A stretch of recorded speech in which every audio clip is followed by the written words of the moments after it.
4.7 보궐선거 이제 8일 앞으로 다가왔습니다. 여야 간 공방은 더욱 치열해지고 있습니다. 오세훈 후보 처가의 내곡동 셀프 보상 논란은 거짓말 해명 논란에 이어서 추가 보상 논란으로 번지고 있습니다. 민주당 박영선 후보는 오 후보 가족이 단독주택 용지를 추가로 보상받았다는 의혹을 새롭게 공개했는데요. 국민의힘은 오 후보가 추가 보상을 받은 사실이 없다며 민주당이 흑색 선전을 벌이고 있다고 반박하고 나섰습니다. 국회 취재기자 연결합니다. 백종규 기자. 네, 국회입니다. 네, 민주당의 박영선 후보가 제기한 내곡동 땅 추가 보상 의혹, 여기에 대한 여야의 입장이 나왔죠?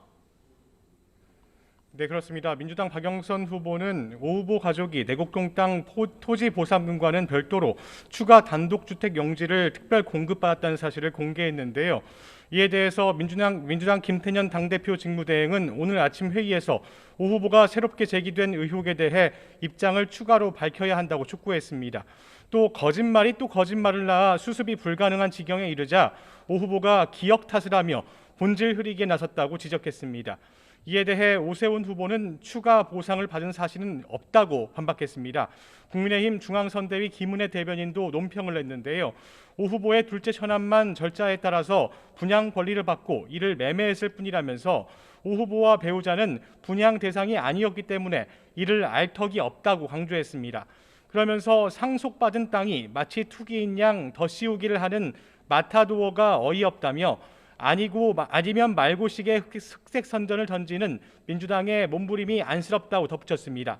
YTN이 SH 서울주택공사를 취재한 결과 당시 보상 과정에서 단독주택 용지를 받은 내곡동 땅 주인은 15명에 불과한 것으로 나타났습니다.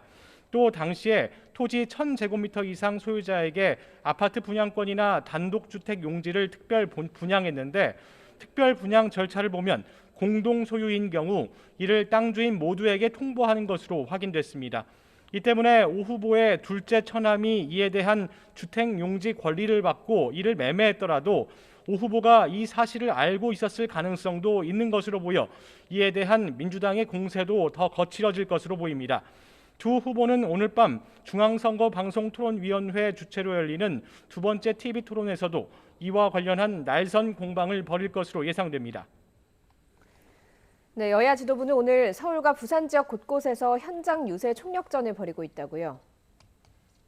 네, 먼저 민주당 지도부는 박영선 서울시장 후보 지원을 위한 총력전을 펼치고 있습니다. 이낙연 상임선대위원장은 성북구와 동대문구, 중구 일대 시장과 거리를 차례로 돌며 재난지원금 지급 등을 강조하며 민심 잡기에 나서고 있습니다. 김태년 당대표 직무대행도 도봉구를 찾아 유세에 힘을 보태고 있습니다.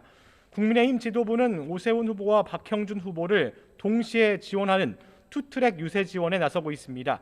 김종인 위원장은 서울 송파구와 성동구에서 지원 유세를 펼치고 있고 주호영 원내대표 등 원내 지도부 40여 명은 부산을 찾아 확대 원내대책 회의를 연 뒤 자갈치 시장 등을 방문해 상인들과 시민들을 만나고 있습니다. 여야는 국민의힘 박형준 후보를 향한 의혹 전쟁도 벌이고 있는데요. 민주당은 박형준 후보와 관련한 국정원 불법 사찰 진상규명 특위를 열고 공세를 펼치는 한편 박 후보 딸의 홍대 미대 입시 의혹을 확인하기 위해 홍익대학교를 방문하기도 했습니다. 국민의힘도 맞불 작전에 나섰습니다. 조국 전 법무부 장관 딸의 입시 비리 의혹을 꺼내든 건데요. 의혹을 확인하기 위해서 부산대학교를 방문하며 공정성에 대해 다시 문제를 제기했습니다. 지금까지 국회에서 YTN 백종규입니다.